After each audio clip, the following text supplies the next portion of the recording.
Good morning, student. I am Dr. N.K. Pachauri, PGT Commerce of Kendriya Vidyalaya CMM Jabalpur. Under Part 2 Accountancy, Unit 2, Financial Statement Analysis, under which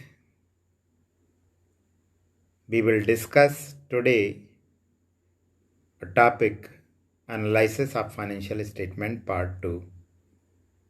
In this video, we will discuss the objectives, limitations, and some assignment over the chapter.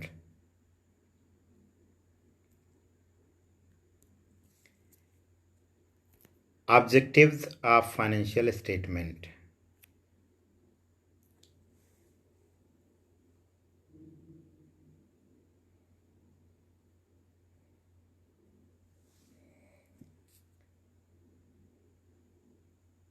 Let us look at some of the main objectives of financial statement analysis.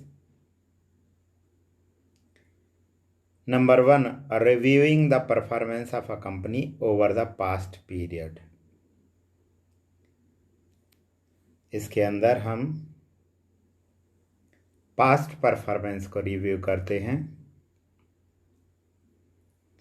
जो analysis होता है वो past 12 months के datas के base पर बनाए गए statement of profit and loss account और बैलेंस शीट के बेस पर होता है.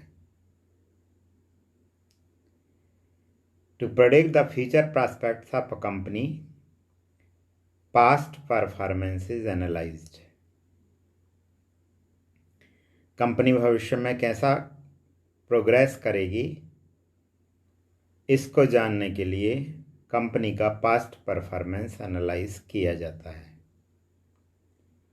Past performance is analysed by reviewing the trend of past sales, profitability, cash flows, return on investment, debt equity structure, and operating expenses, etc. जो हम past performance को analyse करते हैं तो उसमें देखते हैं ट्रेंड ऑफ पास्ट सेल्स. पिछले 3 वर्षों में 5 वर्षों में हमारे रेवेन्यू फ्रॉम ऑपरेशन का क्या ट्रेंड रहा. Whether it was increasing, whether it was decreasing, whether it was fluctuating. तो सेल्स का ट्रेंड देखते हैं. सेम तरीके से प्रॉफिटेबिलिटी का ट्रेंड देखते हैं. Profitability that means rate of profit, whether it was increasing, decreasing, or fluctuating over the period of time, say 3 to 5 years. Cash flows, ability to meet the cash obligation. क्या firm के पास पिछले वर्षों में पर्याप्त cash रहा कि जब उसको जितने कैश की ज़रूरत थी वो पूरी हो सकी. रिटर्न ऑन इन्वेस्टमेंट और यू के से रिटर्न ऑन कैपिटल एम्प्लॉयड. जो हमने पैसा लगाया है बिजनेस में उस पर रेट ऑफ रिटर्न क्या रही. Debt equity structure, that means what is the relation between debt and equity. Remember student, equity always be twice to the debts. Why? Because it provides the safety margin to debt holder. हमेशा firm के अंदर debt equity का ratio 1:2 होना चाहिए, यानी 1 date तो 2 equity. इससे date holder को सेफ्टी मार्जिन रहता है इन केस कंपनी लिक्विडाइज्ड होती है तो उनका पैसा नहीं डूबता। And operating expenses, operating expenses, that means expenses incurred in operation of the business, तो उनको देखना कि किस रेट से इंक्रीज डिक्रीज हुए या कांस्टेंट रहे। देन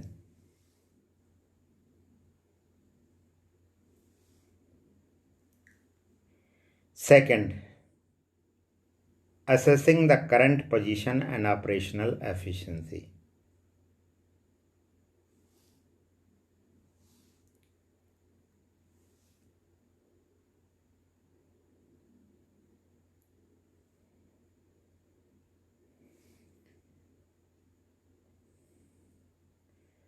फर्म की करंट पोजीशन क्या है, क्या उसके ऑपरेशंस यानी बिजनेस एक्टिविटी इफेक्टिवली और एफिशिएंटली चल रहे हैं। Examining the current profitability and operational efficiency of the enterprise,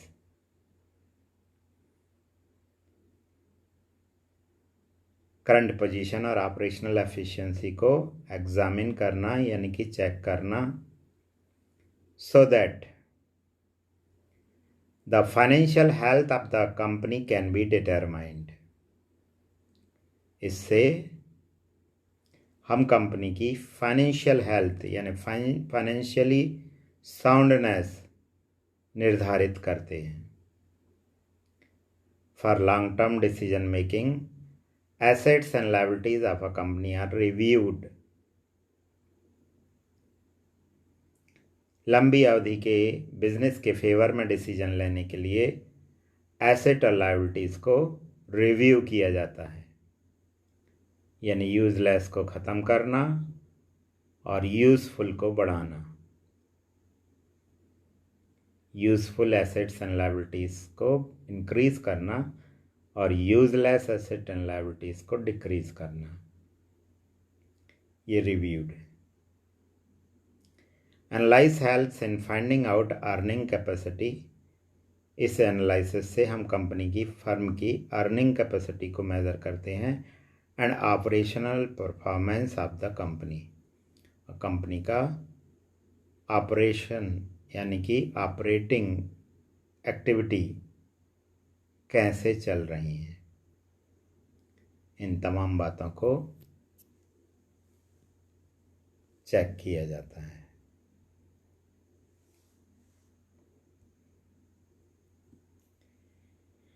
Then predicting growth and profitability prospects, enterprise के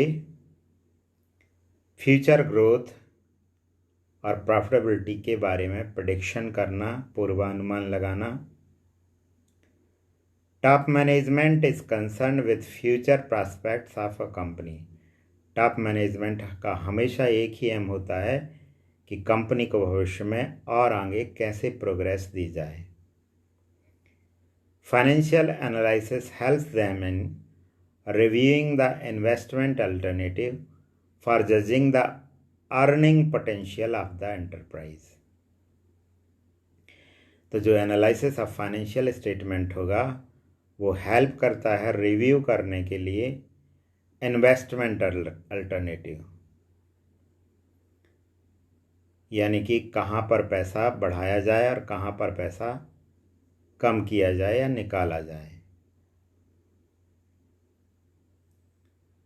ताकि कंपनी के अर्निंग पोटेंशियल इंक्रीज हो। With the help of financial statement analysis, assessment and prediction of the bankruptcy and profitability of the business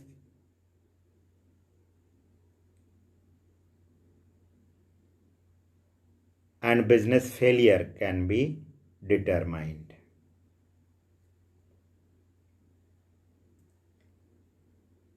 तो इस analysis से हम company के बारे में पूर्णतः पूर्वानुमान लगा लेते हैं कि कंपनी कहीं इन फ्यूचर में बैंकरप्ट तो नहीं हो रही है, यानी कि इंसॉल्वेंट तो नहीं हो रही है, यानी कि उसकी एबिलिटी टू पे द डेट्स ख़त्म तो नहीं हो रही है।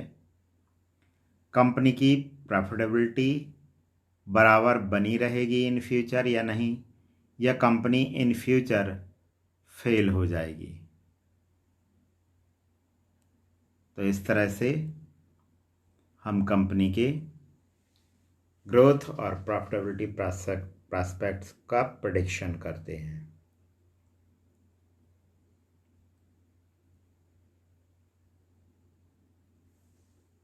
Loan decision by financial institutions and banks. ये वो लोग होते हैं जो फर्म को लोन ग्रांट करते हैं, लॉन्ग टर्म बोरोइंग्स प्रोवाइड करते हैं। इनको भी फाइनेंशियल स्टेटमेंट के एनालिसिस से हेल्प मिलती है। ये भी ढेर सारे डिसीजन फाइनेंशियल स्टेटमेंट एनालिसिस को देख के कर सकते हैं। Financial analysis helps the financial institution, loan agencies and bank किस तरीके से मदद करती है? To decide whether a loan can be given to the company और not. It helps them in determining the credit risk, deciding the term and condition of the loan if sanctioned in future, interest rate and maturity date, etc. तो financial institutions को help मिलती है निर्धारित करने में कि यदि इस एंटरप्राइज को लोन ग्रांट की जाए तो उसमें क्रेडिट रिस्क क्या रहेगी, यदि इन फ्यूचर लोन ग्रांट किया जाता है तो उसके टर्म्स और कंडीशन क्या रखे जाएं, यदि लोन इन फ्यूचर सैंक्शन किया जाना है तो उसका रेट ऑफ इंटरेस्ट और मैच्योरिटी पीरियड क्या रखा जाए। तो ये तमाम बातें बैंक्स और financial institution statement of financial analysis से पता कर सकते हैं। लेकिन क्या देखेंगे वो? कंपनी की प्रॉफिटेबिलिटी, कंपनी की ऑपरेशनल एफिशिएंसी, कंपनी की परफॉर्मेंस इंडेक्स। इन तमाम बातों से निर्धारित हो जाएगा कि क्रेडिट रिस्क है या नहीं, लोन इन फ्यूचर सैंक्शन की जाए या नहीं।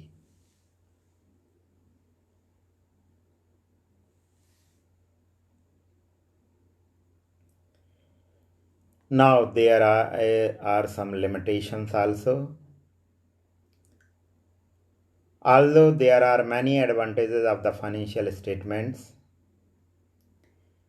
but there are certain disadvantages of the same also. अच्छाइयों के साथ साथ बुराइयां भी होती हैं, क्योंकि दोनों ही एक ही सिक्के के पहलू हैं। जहाँ कहीं हम किसी बात में अच्छाई देखते हैं तो उसके साथ उसकी बुराई भी साथ रहती है। As the analysis is done on the base of data provided in the financial statement, which can be incorrect. कहने का मतलब ये है कि जो एनालिसिस होता है वो फाइनेंशियल स्टेटमेंट के डाटा के बेस पर होता है।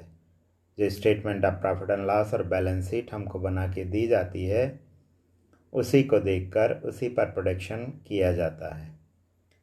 अब विच कैन बी इनकरेक्ट, यदि वो ही असत्य होंगे, सही नहीं होंगे, तो हमारा एनालिसिस भी सही नहीं होगा, हमको गलत दिशा में ले जाएगा।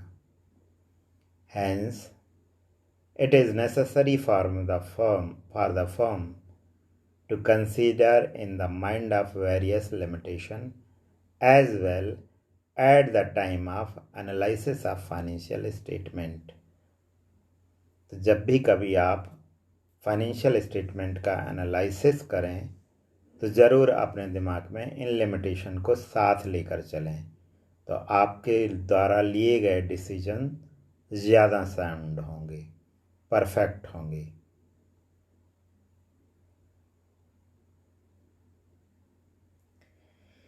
Now limitation number 1, not a substitute of judgment. Analysis of financial statement is not a substitute of judgment. यानी कोई ऐसा साधन नहीं है जिसको आपने कर लिया तो उसके बाद आपके सारे डिसीजन बिल्कुल परफेक्ट होंगे। क्यों? क्योंकि an analysis of financial statement can not place a sound judgement, it is only a means to reach conclusion. सब कुछ इसी को न माने, एक कंक्लूजन की तरफ तो आप बढ़ सकते हैं लेकिन उसके बेस पर साउंड जजमेंट नहीं ले सकते। जब भी कभी आप डिसीजन लें तो ultimately the judgement are taken by an interested party और analyst on his her intelligence and skill. तो जब भी आप डिसीजन लें तो अपने पर्सनल इंटेलिजेंस और पर्सनल स्किल्स को भी एनालिसिस के साथ साथ अप्लाई करें। यदि आप अपने पर्सनल स्किल और एनालिसिस के साथ इंटेलिजेंसी को भी अप्लाई करते हैं, पर्सनल आईक्यू को भी अप्लाई करते हैं, तो उसके बाद जो भी आप डिसीजन लेंगे लगभग वह साउंड डिसीजन होगा।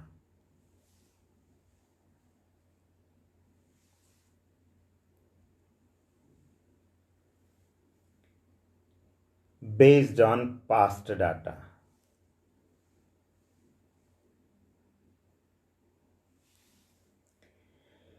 जो एनालिसिस ऑफ फाइनेंशियल स्टेटमेंट है, it is based on past data. It is fact that the data which is provided in the statement of financial statement of profit and loss account and balance sheet are of last 12 months। जो पिछले 12 महीने के datas होते हैं उन्हीं के base पर हम statement of profit and loss और बैलेंस शीट को बनाते हैं और उसके बाद उसी से एनालाइज करते हैं। तो only past data of accounting information is included in the financial statement which are analyzed। उन्हीं के दम पर हम एनालिसिस करते हैं। The future cannot be just like past। जो स्थितियां आज हैं वही कल एज इट इज रहेंगी, इट इज नॉट श्योर, क्योंकि भविष्य परिवर्तनशील है। Future is uncertain। You can't predict for future on the base of past।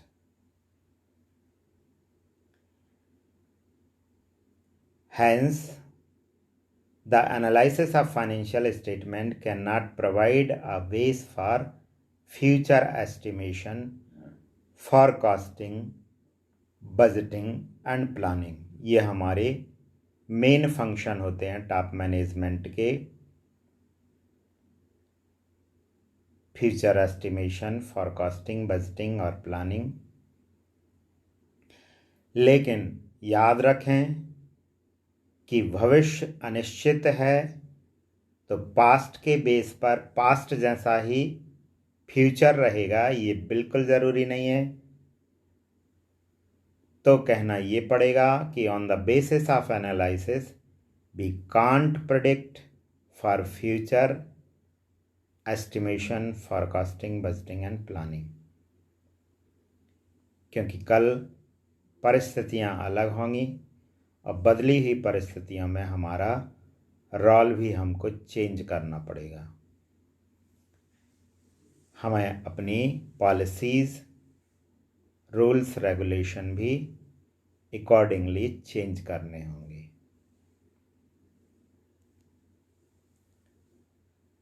Problem in comparability. There is a problem in comparability. तुलना करने में समस्या। The size of business concern is varying according to volume of transaction. हर एक business का transaction का volume अलग अलग होता है। Hence, the figure of different financial statement loses the characteristics of comparability.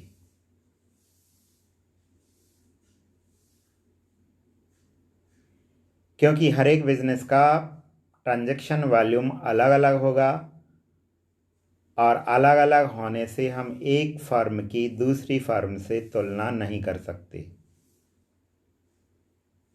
क्योंकि दोनों के ही फिगर डिफरेंट होंगे और डिफरेंट फिगर से जो अकाउंटेंसी की फॉरमोस्ट कैरेक्टरिस्टिक्स है या इम्पोर्टेंस कहिए, कंपैरेबिलिटी, वो आसान नहीं होगी, क्योंकि दोनों ही फर्म के वॉल्यूम ऑफ ट्रांजैक्शन डिफर होंगे।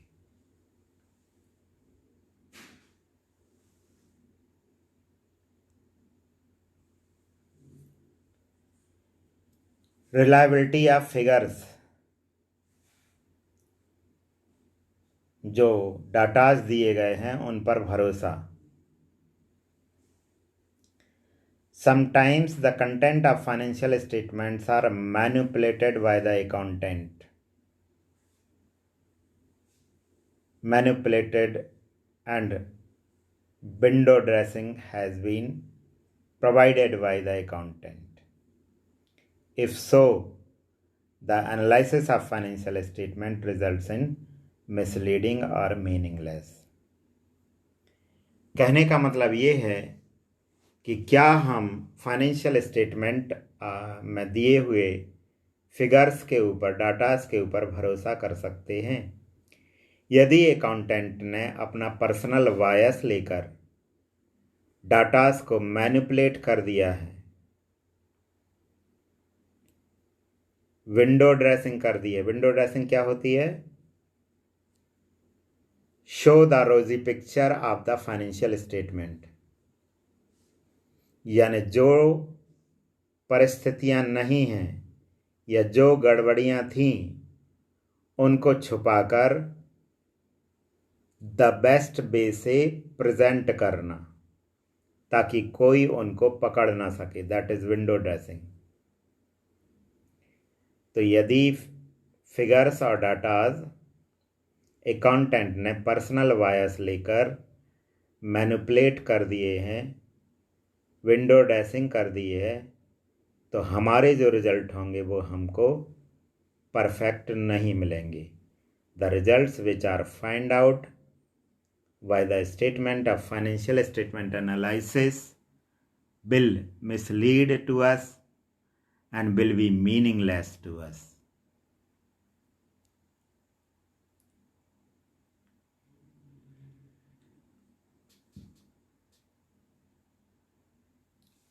Next, various methods of accounting and financing. हर एक एंटरप्राइज अकाउंटिंग की अपनी personal policies, rules, regulation, methods set करते हैं और ICAI के साथ दिए गए अकाउंटिंग स्टैंडर्ड्स को फॉलो करते हुए उन मेथड्स और पॉलिसीज को अप्लाई करते हैं। But again the difference in the policies and methods will not provide a proper comparison of the financial data from one firm to another. और देखिए मेथड्स में change.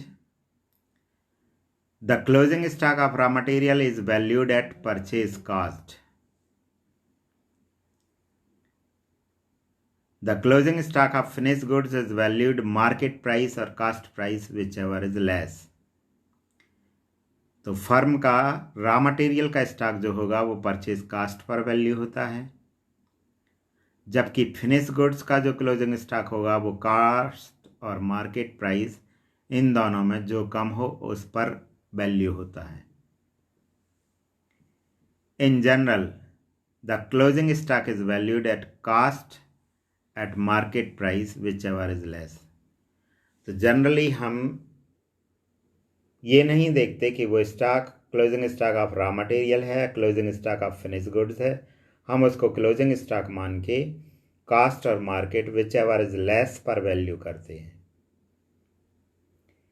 It means the closing stock of raw material is valued at cost or market price, whichever is less. So, an analyst should keep in mind these points while making analysis and interpretation. Otherwise, the result would be misleading. तो जब भी कोई analyst financial statement का analysis करे तो इन तमाम बातों को ज़रूर ध्यान में रखें. एक बात और कहना चाहूँगा, मेथड्स ऑफ डेप्रिसिएशन अप्रॉक्सिमली 18 हैं. अब उनमें से किस एंटरप्राइज ने किस मेथड को फॉलो किया है, जब भी एनालाइज करें तो इन बातों को भी ध्यान में रखें. जैसे straight line method, diminishing balance method, policy method, depreciation fund method etcetera. तो इनमें से कौन सी मेथड को किस एंटरप्राइज ने फॉलो किया है, ये ज़रूर ध्यान रखें. यदि इन बातों को ध्यान में रखा जाता है तो ही हमारे रिजल्ट करेक्ट होंगे, तो ही हमारा एनालिसिस सही डायरेक्शन में जाएगा. वरना जो भी रिजल्ट आएंगे वो हमको मिसलीड करेंगे, गाइड नहीं करेंगे.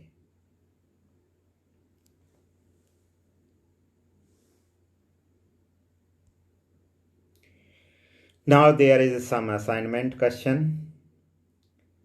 So do and attempt all these questions in your classwork copy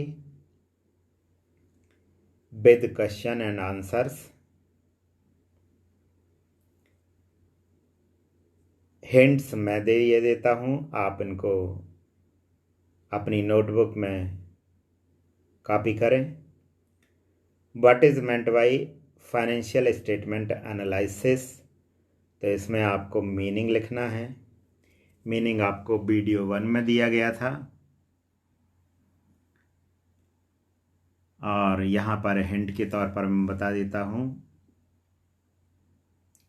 make the strategic relation between different components of statement of profit and loss account and balance sheet is a analysis of financial statement. State any two objective of analysis of financial statement. तो दो उद्देश्य लिखना है. तो measuring the profitability, measuring the performance, measuring the efficiency, prediction over future prospects, prediction over growth prospects, importance to money lenders, importance to top management, ये आप object लिख सकते हैं. Briefly explain the various financial statement analysis techniques. तो techniques आपकी जो part 2 में chapter दिए हुए हैं वही हैं.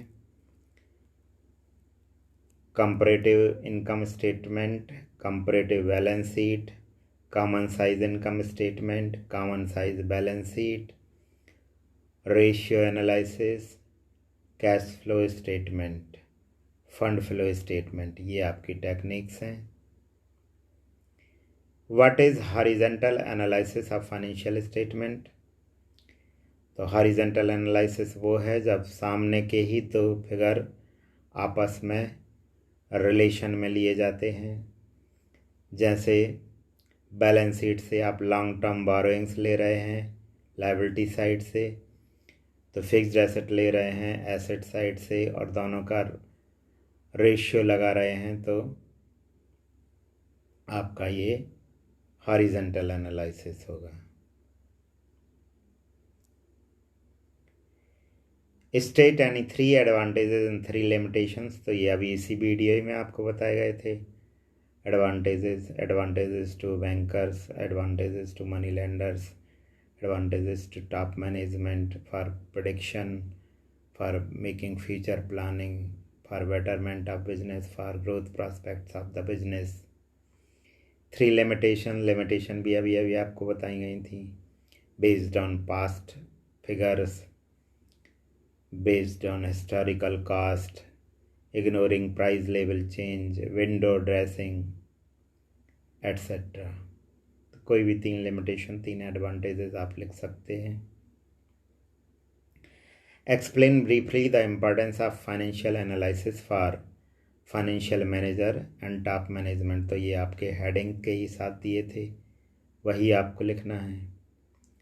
Explain the importance of financial analysis for labour union and creditors. तो ये भी आपके फर्स्ट वीडियो में हेडिंग में ही दिए थे, वही लिखना है। What is meant by analysis of financial statement, what is its importance to share holder and employees. तो शेयर होल्डर फाइनेंशियल डिसीजन लेते हैं और एम्प्लॉइज अपनी बेटर वेज और बेटर सैलरीज और बेटर एमेनिटीज एंड